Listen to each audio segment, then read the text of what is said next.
ఇప్పుడు గిఫ్ట్ చూపించడానికి main reason ఈవిడ గిఫ్ట్ యాక్సెప్ట్ చేసేస్తోంది, ఈవిడ మా కమర్షియల్ అయిపోయింది అని దయచేసి అనుకోవద్దు. నేను చూపించడానికి మెయిన్ రీజన్ వాళ్ళు పడిన ఆ తపన ఏదైతే ఉందో దానికి నేను జీవితాంతం రుణపడి ఉంటాను. అండ్ వాళ్ళ పేర్లు చెప్పదలుచుకోలేదు బికాజ్ ఇది సోషల్ మీడియా కాబట్టి. బట్ ఆ అమ్మాయికి ఆమె తండ్రికి కూడా నేను చాలా రుణపడి ఉంటాను. నాకు ఉన్న ఏకైక మార్గం సోషల్ మీడియా కాబట్టి సోషల్ మీడియాలో చెప్పుకుంటూ వాళ్ళకి నేను చాలా ధన్యవాదాలు, కృతజ్ఞతలు చెప్పుకుంటున్నాను.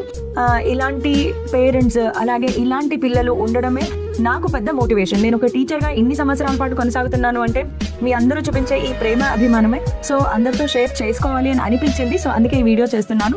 So thank you everybody for all the love and affection you shower on me with all the God's bless and నా పేరెంట్స్ బ్లెస్సింగ్స్. మీ అందరి బ్లెస్సింగ్స్ ఎప్పుడు ఇలాగే ఉండాలని భగవంతుని మనస్ఫూర్తిగా ప్రార్థిస్తున్నాను. ఇదే అన్నమాట ఆ గిఫ్ట్. సో సరస్వతీదేవి వీణ పట్టుకుని ఎంత బాగుందంటే ఈ గిఫ్ట్ చాలా చాలా చాలా అద్భుతమైన ఫీలింగ్ వచ్చిందనమాట నాకు.